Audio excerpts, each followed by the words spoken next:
To host this conversation and introduce our guest, I'm happy to pass you over to Professor Ed Schwarzschild. He's the Director of Creative Writing and a Fellow of the New York State Writers Institute. His books include the novels Insecurity and Responsible Men, the short story collection The Family Diamond, and most recently, the nonfiction work Job Security, a composite portrait of the expanding American security industry, together with Albany art professor Danny Goodwin.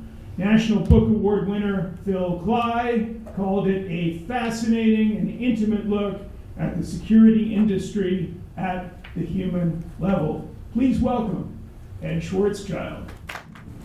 Thanks so much, Mark. Thank you to the New York State Writers Institute for having us today. It's great to be here in the Standish Room, and thank you everyone for coming out. Let's see, this is not Eric Puchner's first visit here, so it's really great to have him back. I think he came around 2006 or 7, and then he came during the pandemic and Zoomed with a different version of English 350, and it's great to have him back here. I don't know about you, but these days I find myself yearning to spend a lot more time in a dream state. Maybe a dream state that might include a few less nightmares. So on that note, I'm really happy that Eric's here to talk with us today about his brand new novel, Dream State. The book is exactly the sort of place I want to spend a lot of time. It's been such a pleasure to read and reread the book in preparation for today's visit, and it was great to talk with many of you on Tuesday about the book. So I'm looking forward to continuing that conversation today. I'm not the only one to be feeling so happy about this book. There was a ton of buzz about Dream State before it was published, just barely 2 weeks ago. I think I said in class on Tuesday that we're probably the first students, or the first class situation to teach this book and to have conversations about it in this way. Eric earlier said maybe you'll be the last, but I don't think that's the truth. I think there'll be many more classes devoted to the book. Since it was published, it's been, as Mark mentioned some of this, it's become a New York Times bestseller. It's been featured on NPR. It's received rave reviews from the New York Times, the Washington Post, the Chicago Tribune, People magazine, and many other places. To give you just one example, writing in the Washington Post, the eminent book critic Ron Charles called the novel, quote, a transporting wonder, monumental. Puchner's manipulation of time is among his novel's most magical elements. While exercising full control across the whole arc of the book, he also manages to create strikingly beautiful chapters and characters. Petals of insight fall gently on every page of this deeply humane novel. The book has already been optioned to the A24 Film Company, and as Mark mentioned, Dream State was recently picked by Oprah Winfrey for her book club. There's a great video of Eric sitting with Oprah and a ton of cool readers in a Starbucks. They're talking about his book while they drink a strange, very bright green drink that is somehow related to coffee. It's definitely worth checking out the YouTube video. It's a great conversation. I'm sorry we don't have mugs full of that bright green drink here with us today, nor do we have Oprah herself, but Eric is here, and there is some delicious 518 water from water fountains right around the corner if you're in need of refreshment. I should mention that Dream State is Eric's fourth book. He's also the author of 2 incredible collections of short stories, Music Through the Floor and Last Day on Earth, as well as the novel Model Home. All of these books deserve your attention, and they have all won international recognition. His fiction and personal essays have appeared in places like GQ, Granta McSweeney's Tin House, the Best American Short Stories, the Best American Non-Required Reading. He's received a Wallace Stegner Fellowship from Stanford, a National Endowment for the Arts grant, and an award in literature from the American Academy of Arts and Letters. He currently directs the prestigious writing seminars at Johns Hopkins University. Before we get started, let me just say a little more about the experience of reading Dream State as I experienced it. Even though the book has just come out, many of us in the room have read it, so there might be a few spoilers in our discussion today, but really, it's impossible to spoil this luminous book.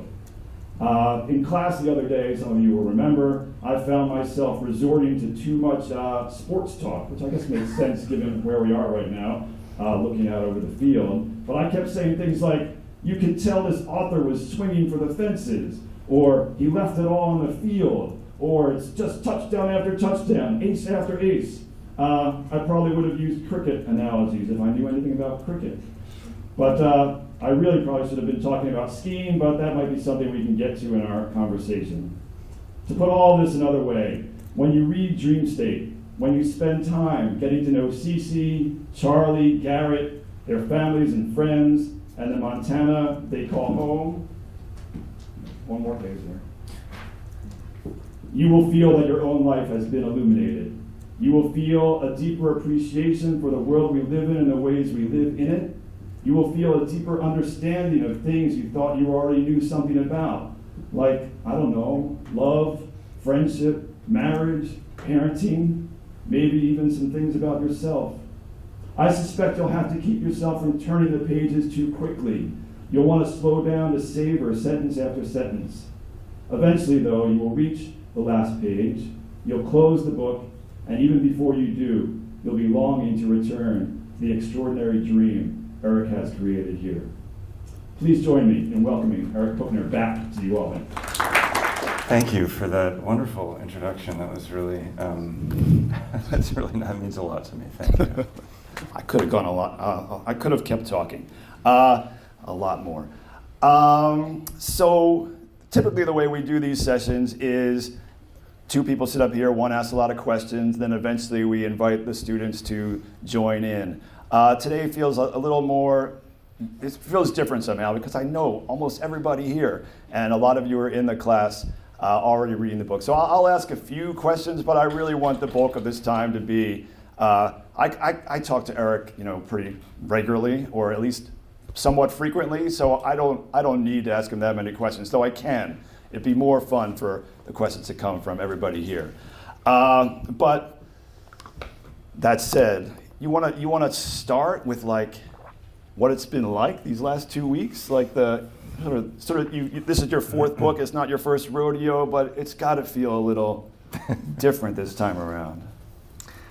It definitely feels different. Yeah, it's been kind of crazy. I have been, working at this for a long time. This is my fourth book. I've been writing my entire life, ever since I was a kid, and I started writing horrible poetry. When I was, I think maybe like 10 or 11, my parents bought me a typewriter, like an actual typewriter that goes clackety-clack right back in. This was before the internet, if you can believe that. And I would write bad poetry in my room. I had a room sort of downstairs in the basement. And I remember writing a poem called 3 a.m. and Train on Sax, I think, because I just started listening to John Coltrane and really liking him, and I had never been up to 3 a.m. in my life, but I thought that's what you were supposed to do as a writer. And I loved E. Cummings, so I didn't use any punctuation whatsoever. It's been a long road since 3 a.m. and Train on Sax, which was not picked by Oprah for anything. Not yet. Not yet. It's been very strange to have a quite small fan base up to this point. People who really liked my work, and occasionally I would get a fan email or something, but very occasionally. Someone wrote me after my first book came out and said, "Hey, I found your book in the gutter." and I picked it up and I loved it. I was like, "You found it in the gutter?" It was one of those compliment sandwiches, with an insult inside of it. Model Home found an audience, but it wasn't huge. So it's been just to be on the New York Times bestseller list. It just made it the second week. It's number 15, just barely hanging on, right? Because there are 15 bestsellers. So just made it by the skin of my teeth for the second week. So it's just a totally different world. Mm-hmm. So it's been very surreal. And you had no preparation. No one prepared you that Oprah was going to call you on the phone. They didn't say, "Hey." What happened? I was in a subcommittee meeting, which you guys are lucky you don't go to committee meetings, right? But those of us who are academics here spend a lot of time in committee meetings. And this wasn't even a committee meeting, it was the subcommittee meeting. In fact, we had just been talking about possibly forming a committee on committees. And I was like, really? Is this catch-22? So we were just discussing that, and my publicist had told me that I had to call him because he had something important to tell me. And I said, but I have a subcommittee meeting. And he said, I think you should miss your subcommittee meeting. So I left early, and I went to my office on campus at Johns Hopkins, which gets horrible cell phone reception. So I actually had to go out to my car in this kind of depressing parking lot, and I have this small electric car, and I was kind of hunched over and waiting for my publicist to call, kind of annoyed actually, that I had to hunch in my car, and it was an unlisted number, and I picked it up, and she said, "Hi Eric, this is Oprah." And I didn't believe it. I mean, I was just completely flabbergasted. I didn't believe it.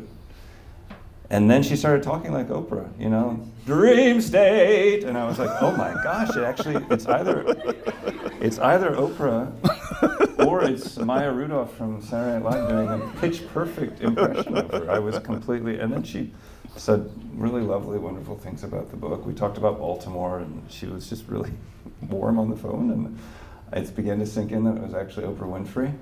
And then I did this stupid thing when she was asking me about our house in Baltimore. She cut her teeth in Baltimore. I guess her first talk show was in Baltimore, a local talk show, right? That's how she became known. And I started doing this thing where we live in this neighborhood in Baltimore called Roland Park, which has some like really fancy old homes, but we live on the sort of like the block with all the duplexes and stuff. It was actually the people who helped build Roland Park, who lived on our block, right? So I always do this thing where I start to downplay it, and I was like, yeah, we live in a Victorian, but you know, it's on Shenley Road, and it's not really part of Roland Park. And she said, do you have a wraparound porch? And I said, well, no, it's just a small one. And then I realized I was talking to a billionaire who probably has 15 houses, and I didn't need to downplay the fact that we have a house in Roland Park.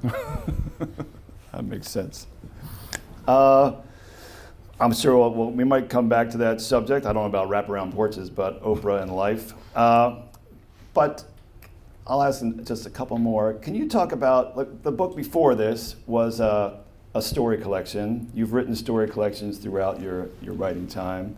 Can you talk about the ambition behind writing Dream State and how you conceived of it in terms of it being not a 200-page novella, you know, not a. I mean, I guess all the finalists for the Booker this year or something are all like 200-page novels. I read something about that. Your novel has a scope and an ambition that is grander. I mean, a 200-page novel can be fantastic. Don't get me wrong. I love those novels. Yeah. But there's something about what you were aiming for in this book that must have been there from early on, I'm guessing.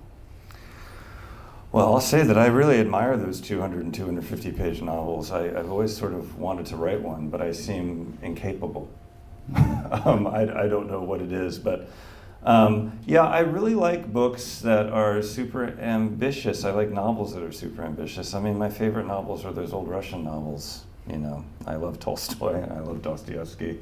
I love Chekhov. He didn't write huge, fat novels. He wrote slim novellas and short stories and plays, but I love books that are about time, and I love novels in which time is the antagonist.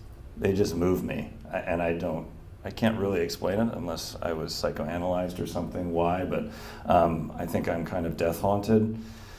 So books that grapple with that, grapple with our mortality, grapple with life's evanescence. You know, both beauty and horror of life's evanescence. I mean, I've just always been really drawn to that as a theme. And my favorite novels, many of them, revolve around houses. I love like the house novel. So Marilyn Robinson's Housekeeping is one of my favorite books. I love this book by James Salter called Light Years that not a ton of people have read outside of other Oh, was there a shout out? Woo? Yes, Salter fan, Light Years.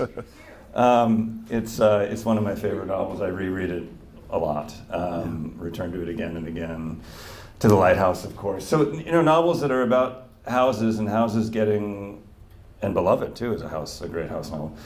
Houses that I mean, there's something really poignant to me about a house that's supposed to stay the same. It's supposed to be a permanent fixture. It's supposed to be your permanent home on Earth. And then watching characters get older in age and become weaker and older and grapple with their mortality.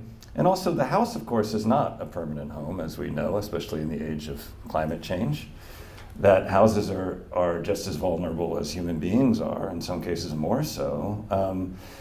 So there's something very poignant to me about this illusion that we can create a permanent home on Earth when obviously we're just passing through, aren't we? So I really love that. And so that was very much in my mind when I was writing this book. I knew I wanted to cover many years. I wanted the characters to grow old, and I wanted this house to be at the center. Yeah.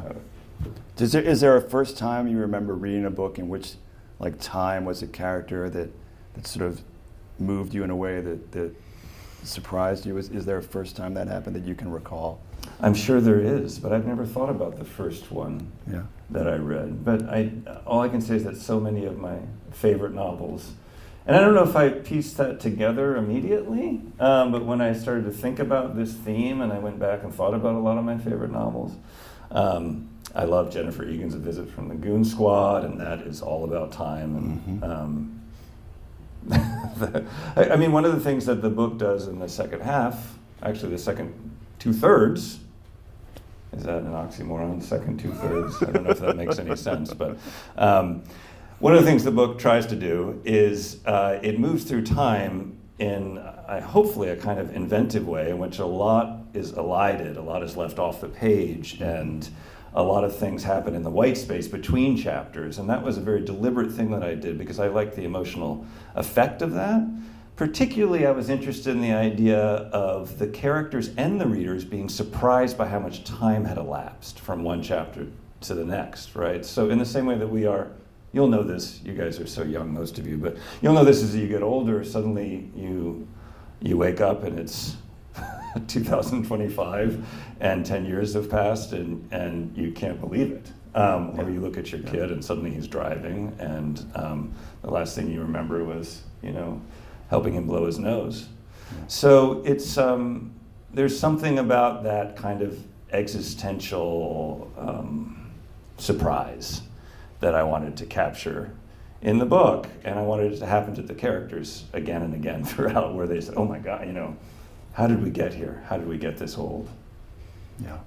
Yeah. I'm sure there's going to be questions about the characters. I'll ask one, and then I'll start to open it up. But the book starts with Cece. Which character came to you first, though? Was Cece the first character who came to you? I mean, we've heard you talk. A lot of us watched some of the Oprah video, and you talked about the way the wedding was a starting point, and the sort of experience of all the people getting sick with norovirus. So I don't have to tell that story. You don't have again, to tell that thanks. story. I know you're kind of sick of talking about norovirus, but maybe we could talk about which character appeared first. Cece comes first, but that doesn't mean she was the first one in your mind. Yeah, I mean, I actually did write I don't always write novels this way. I've only written 2. Well, that's not true. I wrote another one that never saw the light of day, but I wrote it in a fairly linear fashion. Okay. I did know that wedding was going to happen, and I'm glad I don't have to talk about it again, because every time I talk about it, I feel guiltier and guiltier because it's based on somebody I actually know and their wedding. And, the media really latched on to the disaster wedding, this wedding when everyone has norovirus and gets sick and the flower girl throws up on the way down. Like, that became kind of a meme or something. And so I've been feeling so guilty. Finally, the people who actually are still very happily married, who endured this norovirus wedding, wrote me and said, "Please don't feel bad. It's okay. We never thought it would be a funny story, but it's become a funny story, and we're glad we're in your book." And I was like, "It's not you. It's not you." But so I knew that I was heading towards that wedding, and I began with Cece. I was really interested in this bride to be. I knew that everything was going to change after the wedding, but I didn't actually know how. Yeah. I think in the first, many of you have read it, so I can say this, but I think in the first incarnation in my mind, in the first iteration of the book, I actually thought it was just going to be a close call and they would stay together, and that would be the consequence that they would have to live with for many years afterwards. So I didn't know that, spoiler alert, that Cece and Garrett would run off together. So, but as I got further, so I began with Cece and then Garrett, and then I sort of purposely kept Charlie off stage because I wanted the reader to forget that he even existed, and then for him to enter and be, oh yeah, wow, this is really morally problematic. Mm-hmm. Yeah. Well, maybe we can ask some questions we'll get some questions from the crowd, and then we can do that for a little bit, then take a break and maybe hear some short readings from the book, if you don't mind. Sure. And then see where we are. So, it's great to see everybody here. Some people from English 402 from way back when. It's great. So questions, things you want to ask or follow up on, things you've been thinking about since class on Tuesday, or yes, please. I was curious about, I know that, like you said, in the second half of the book, it jumps around a lot. But then when Jasper and Ilana are Yeah. Kind of growing up, that all happens in one chapter and kind of happens like almost magically in between those stages. And I was wondering why you chose to kind of make that kind of happen all together in one sequence. Yeah, that's a good question. So there's a chapter in the second half of the book in which Charlie, Cece, and Garrett's children, that makes it sound like they're a throuple who had children. I don't mean that. They have separate families, and they have these two kids who end up spending every summer together at this house on a lake in northwestern Montana. And they start to think, they call it summer time, as if it's a different kind of time, because they only see each other for a few days once a year in the summer. And it's almost as if they're living this separate life that has its own sort of space-time continuum. So I was interested in that, really interested in that phenomenon, the way that, I don't know, did any of you go to summer camp when you were kids, And there's something about you return to summer camp, it's like you're going to another planet that has existed all this time without you, but nothing has happened. And then you step back into that life that you were living.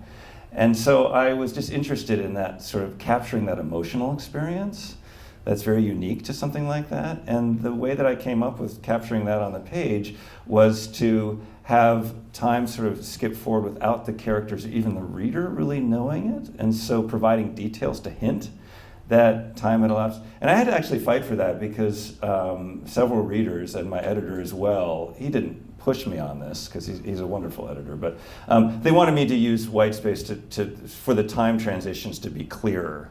But I actually, the case I made is that I want you to be a little confused. That's the point. And the only way that I'm going to get that emotional effect of times passing without you being able to even track it is by doing that. So, yeah, it's a good question. Good. Yeah. All right. So one thing that I'm very, very curious is all the throwbacks that come in. Everything enters with a purpose. And so one, how do you know if you want something to come back into your story? And two, how do you know when the time is right? Like, where it's not soon enough, where it's like, hey, do you remember this? I'm calling back to it. Like, where it's not obvious to the point that it doesn't mean anything, but also not so it's so far away that you're like, huh? Yeah. Like, how do you do that so well? Can you give an example, Jaden, of what you're... Like the reoccurring theme of like the baboon, like the bet that they made. So many different things come back. Yeah, that's a really terrific question. It's so hard, isn't it? I mean, you're talking about not just sort of elements that return, probably like details, like the bet that Garrett and Cece make, which comes back later in the book, or this idea of the baboon. So one of the themes of the book has to do with identity and how a simple kind of misunderstanding can lead us to create identities for ourselves that aren't actually accurate. There's a divide between our private and public selves. So the example of the baboon is, with Cece, Cece's problem is that she can't really figure out who she is and what she wants to do in life. So she ends up going to med school because as a child, somehow she heard the words pediatric neurosurgeon, and just the language pediatric neurosurgeon just sort of like lit something in her brain. So she started to tell people, I want to be a pediatric neurosurgeon, not really even understanding probably what that was. And she got all this affirmation from the adults in her life. And so that just sort of escalated and snowballed, and then she finds herself in med school and hating it, right? And so a similar thing with the baboon is that her father asks her what her favorite animal is, and she says raccoon, and he misunderstands her and thinks she says baboon, and so he buys her this like giant stuffed baboon for her birthday, and then she embraces that as being part of her identity, and she puts up baboon posters all over her wall, and she tells people my favorite animals are a baboon. But actually, if he had said something else like beluga whale, it would have been a beluga whale, right? So there's that incidental quality of identity, and so so that's a theme that runs through the book and returns again and again. You know, when you first come up with that stuff, or I just speak for myself, when I first come up with that stuff, I'm interested in it, but I don't think consciously, oh yeah, that's going to come back in 73 pages, right? No, of course not. There's this kind of wonderful thing that happens when you're writing a long novel in particular. Writing a novel is like it's almost like having religious faith. You have to think like something's going to happen. You're going to have a novel. It's not just like you have to believe that, or you have to have faith that you might have a beautiful novel at the end. You have to have faith that you might even have a novel at the end. You have no idea. I mean, it's a huge leap of faith to try to write something, especially if it's a 500-page book. But something happens. It's often in the second draft, not the first draft, in my personal experience, where the book at some point becomes smarter than you are. Mm-hmm. So those things start to return because they're sort of bubbling in your subconscious, and they return, and it's like an intuitive choice that you make. And suddenly the baboon has come back several times. Or there's a rhyme of something that happened earlier in the book that you didn't know was going to happen until you write it.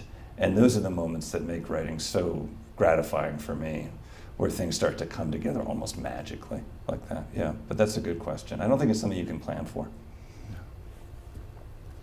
You mentioned your conversations with your editor, and I remember a conversation with you where you said that in the process of revision, there were a couple more. There was like another section you had to write from a particular point of view, or there was another piece that you wanted to add to the book. I was wondering if you could share, if you remember. I don't know which specifically what you're referring to, but the book was a lot longer. It was probably close to 800 pages in its original incarnation. Really? The first section leading up to the wedding, which unfolds in a much more conventional fashion, was much longer. It was way too long. Mm-hmm. So the proportion was off, so I had to cut several chapters from that section, like really chapters I really liked. Yeah. In fact, this happened with my first novel too. I had to cut the thing that I thought was the funniest thing in the book, scene in the book. I had to do the same thing with my first novel. It was really hard for me. And people agreed, like, yeah, this is really, really funny. But it was messing with the tone of the book. My agent and my editor thought that it was just like a touch too slapstick, right? So even though it was really funny and made them laugh out loud, you have to kill your darlings, right? You have to sometimes cut the things that you're sort of secretly most proud of. Yeah. So yeah, I had to cut a lot from that first section, and then in the second section, there were a lot of chapters I wrote that I took out because I liked the effect with them out, with them not being there. And then there were other chapters I had to write into the book because people read the book and said, I really want to know more about Charlie and his relationship to his son. There's not enough of that in the book, so I wrote another ski chapter. Any excuse to write about skiing I leapt at because I love to ski, and I've never given myself permission to write about skiing before. So that's great. Yeah, if you're a skier and you read the book, you will want to ski right away. If you're not a skier and you read the book, you're going to want to ski right away too. Well, I'm not sure since somebody. There's that. Yes. Yes, there's that. But still, the descriptions of the joy of skiing are so powerful in the book. Thank you.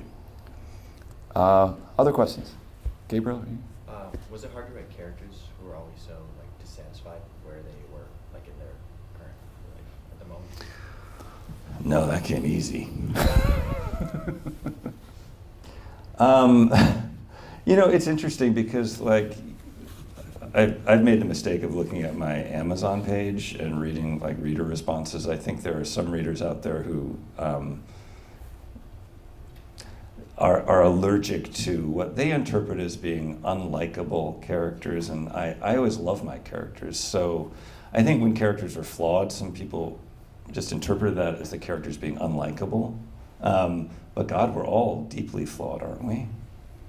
And if you don't think you're deeply flawed, then you've got problems. And so we're all unlikable on some fundamental, unlikable, right? That doesn't mean, I don't know what that means, honestly. The term mystifies me. This obsession with likable characters is just so baffling to me.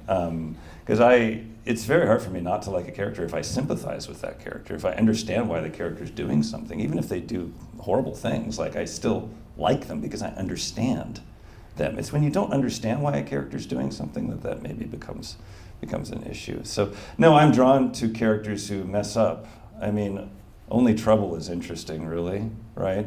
And I'm really interested in characters who make impulsive decisions. I mean, the book is all about a character who makes a deeply impulsive decision and then has to live the rest of her life grappling with the consequences of that decision. Mm-hmm. And that just was fascinating, really interesting to me.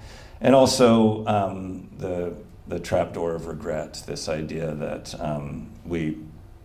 it's so easy to regret the way that our lives have turned out, you know. I do that all the time. I'm really obsessive. I'm an obsessive regretter.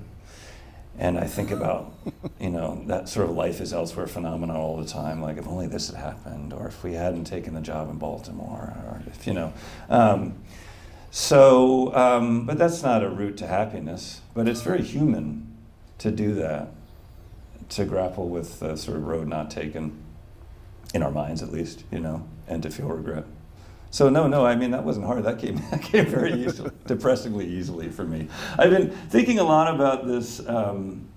My editor will kill me. He thinks that I quote too many writers when I do these events. But there's this wonderful Philip Larkin poem, a British poet, Philip Larkin, and he has a line about what he calls fulfillment's desolate attic. They did this study of like academics who get tenure, like they've been trying to get tenure their entire lives, and they get tenure, and when they did this study of these academics, they all got super depressed after they got tenure, like really depressed. In some cases, like suicidally depressed. It's because you have this like idea, I gotta get to the attic where I'll be fulfilled. And then you get there and you're like, oh, it's just an attic. In fact, there's nothing up here, there's an attic above the attic. And that's just what life is like, You get to a certain, you get what you've always wanted, and you realize, no, that it was the desire that I wanted, not the actual goal. So, that's just a theme for me that I'm a little obsessed with. That's great. Other questions? Yeah, all the way back, please. So now that you've been selected for Oprah Club, what's your next attic? Yeah, that's a very good question. There's always one, I'm getting better about that.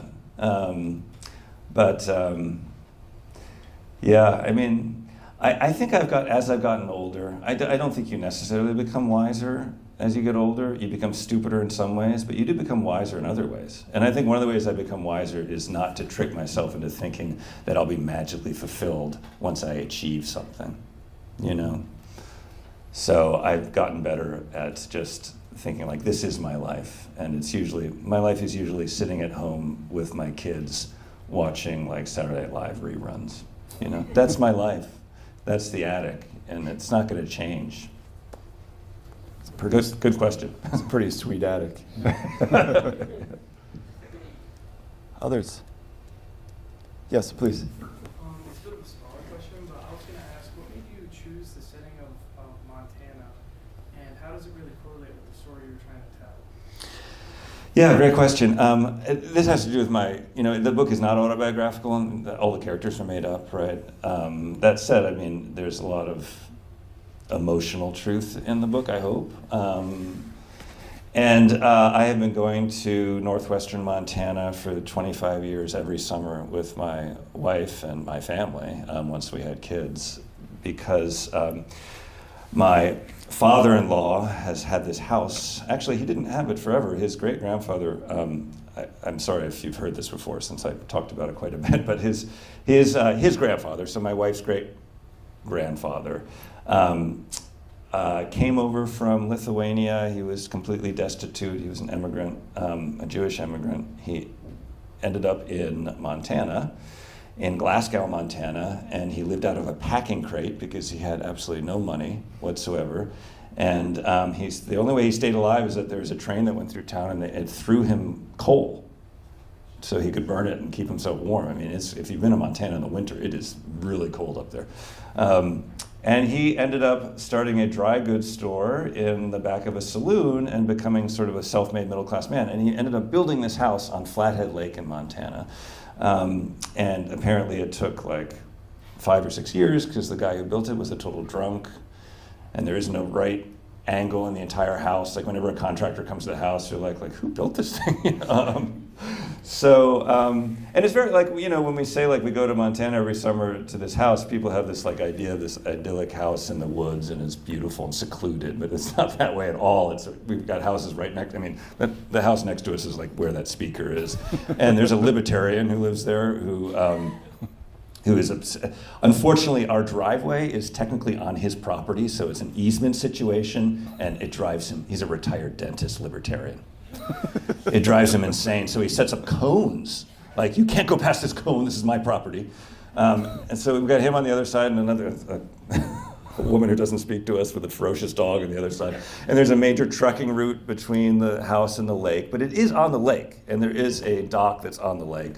But you have to run across the road as fast as possible because these enormous logging trucks go rattling by. It's very loud. There's also a pub/restaurant right down the street where they play outdoor music, live bands, horrible cover bands until 2 a.m. on Saturday nights. And it bounces off the lake. It's like a giant amplifier, right? So you can't go to bed before 2, and it's making it sound awful. But it's one of my most favorite places on earth. I mean, I just love it there. And it's so beautiful up there. And Glacier National Park, we spend a lot of time hiking and camping up there. And so I wanted to write about that place that I love so much. It really is my favorite place on earth. Even all the elements I just described, I love them, So that's, I tell my students often, you don't know what to write about, think of a place that you love, or think about your childhood home. I mean, setting is just such a fertile place to begin to find story. It's so fertile. And there isn't enough setting in contemporary fiction. Mm-hmm. There's not enough setting, there's not enough work, and there's not enough face. You can't tell what anybody looks like anymore. I'm not the first person to say this. Charles Baxter has a wonderful essay called Losing Face about how you can't see anybody's faces in contemporary fiction anymore. And then sometimes you read a book and you have no idea what people are doing for a living, even though you spend most of your time at work. It's what?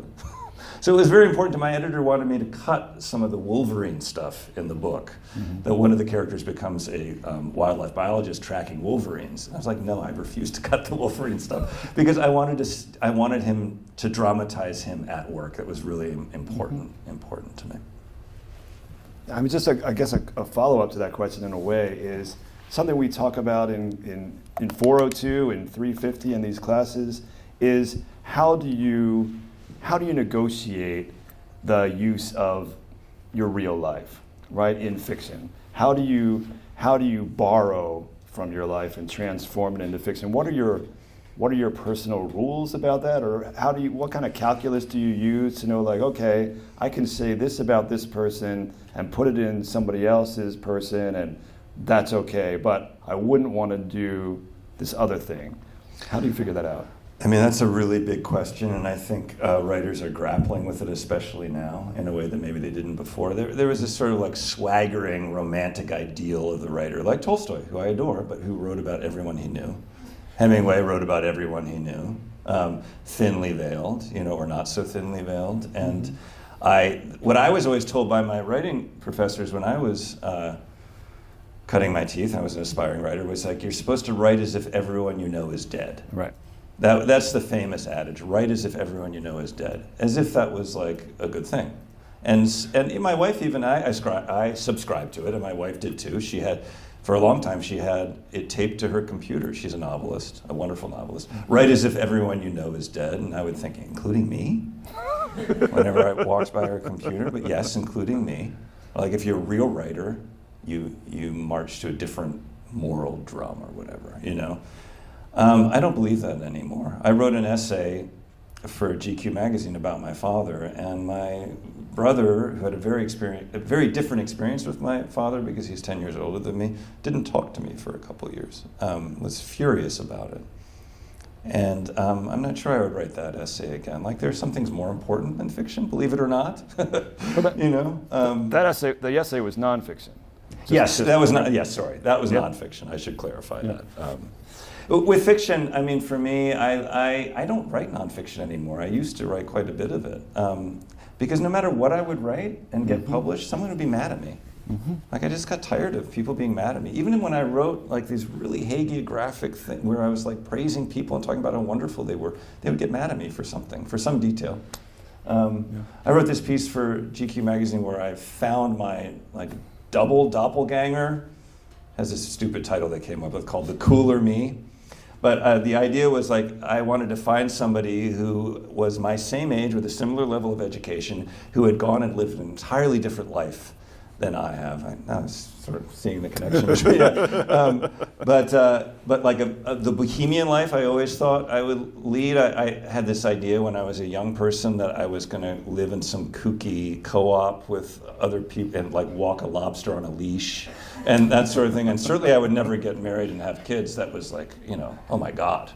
And so I ended up, you know, getting married and having kids and living a somewhat bourgeois existence. So I wanted to find that person out there who was walking the lobster on the leash, who was my age, and see if they were happier than me. I mean, kind of stupid. Of course they're not going to be happier. But I went and found him, and I wrote this whole essay. I loved him. We hung out. He's a musician in San Francisco. He's quite, you know, successsul in a culty way. And he played with Feist, right? He did that. Yeah, he did things with Feist. His Little Wings is his band. He was missing a lot of teeth. Because he never goes to the dentist, and he didn't have a bathroom in his he was living in this, like, you know, Victorian with lots of old Victorian with tons of people, and he had to go outside and pee in the backyard every time he needed to, you know, that sort of thing. Sometimes he had to sleep in a tent in the back because there wasn't room for, and he was like my age, you know. But I really adored this guy, and I published it, and it was really like I bent over backward to make him look as great as possible, and then he called me at the last minute and said, "You can't publish this," and I was like, "Why?" And he said, "Because my mother will never forgive me. I'm smoking weed in it." And I was like, "You're a total pothead. What are you talking about?" But his mother, like, he grew up in a small town in the South, and he didn't want his mother to see that he was smoking. So there's always going to be somebody who doesn't like the way that they're portrayed, and I totally get it. It must be so weird to see yourself in print from someone else's perspective. Even if the guy tries to make you look wonderful, or the woman tries to make you look wonderful, right? It must be profoundly strange. So the advice is don't write nonfiction. Write fiction, and you're okay. Well, what is the Janet Malcolm thing? Like, you know, if you write about somebody, you're a murderer. You know, you're murdering them, and you know, metaphorically speaking. And I understand that. Yeah. So, but yeah, I mean, with fiction, I feel much more comfortable because Yes. I can find emotional connections with the fictional characters, and you know, this book is a lot about grief, and the character Cece is grieving the death of her mother and never got over the death of her mother when she was a teenager, and I was grieving the death of my mother. I was grieving the decline of my mother into dementia, and then the death of her while I was writing the book, and so it was that's the autobiographical element that you have to use if you're going to create living, breathing characters on the page. Yeah, that's great. Maybe one more question, or we can. Yes, please. Okay. Hi.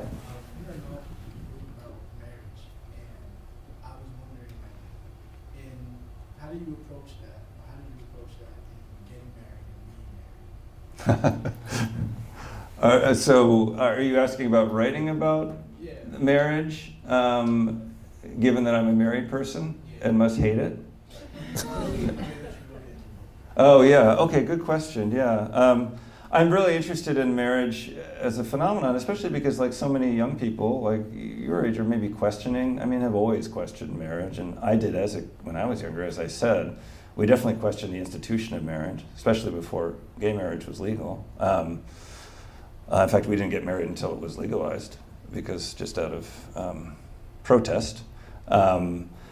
I am interested I mean, marriage is just, the history of marriage is so awful. I mean, think of the word wedlock. Good God. Locked to somebody? Or, no, actually not. I mean, it's worse than that because it's not about the man, it's about the woman, right? Being in wedlock.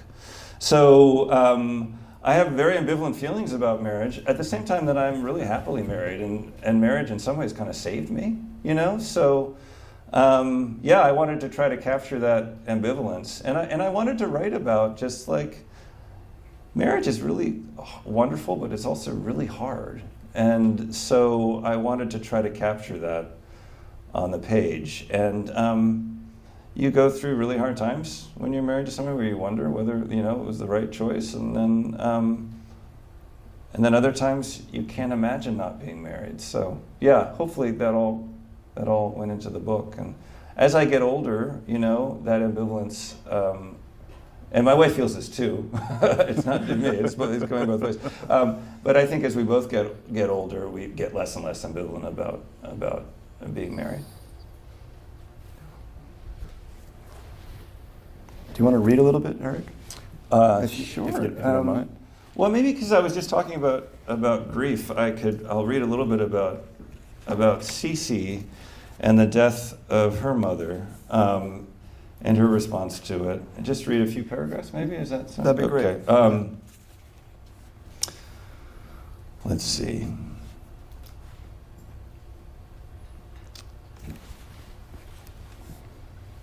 How long are we going to? I guess we'll go to about 5:30 so people can Okay. get their books signed. And All right, things like that. I'll make this a little bit shorter then. Cool. By the time it occurred to Cece that her mother was dying, she was dead.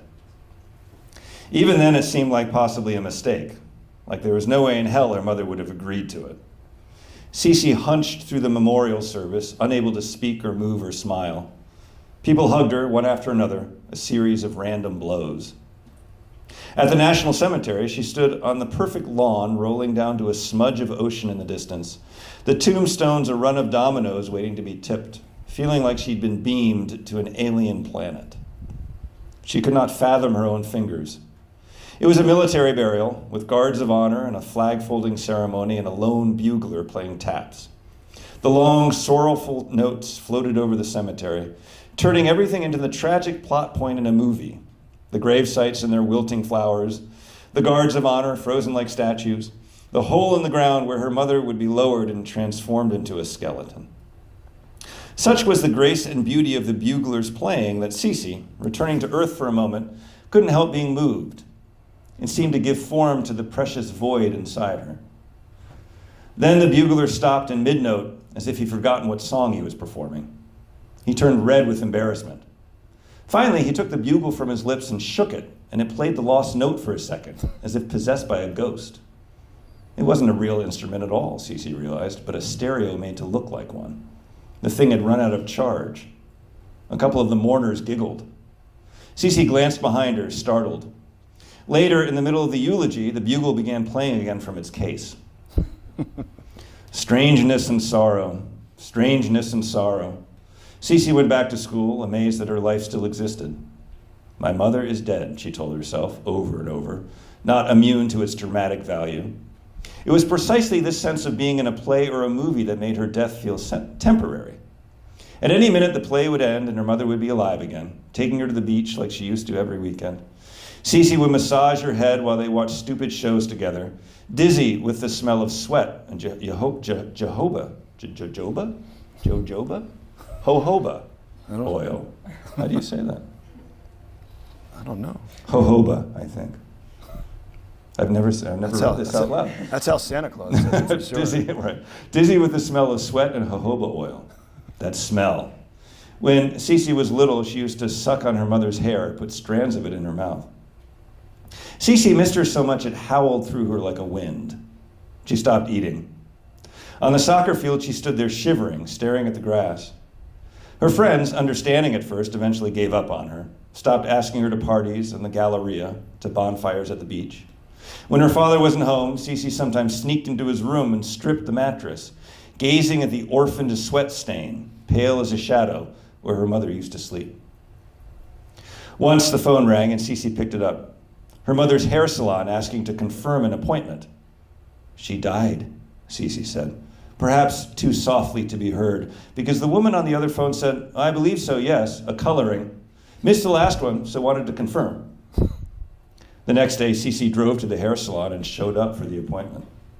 The hairdresser didn't question who she was. He led her to a chair and then grabbed a book of color swatches and handed it to her. Cece flipped through the book, a rainbow of tiny rabbit's feet, and found one that matched her mother's hair. She smelled the swatch, but of course it smelled like nothing. She cried and cried for the first time since the funeral. The hairdresser, perhaps used to such things, ignored her. He painted and foiled Cece's hair, then rinsed it out and revealed the hideous product of her grief. That's great.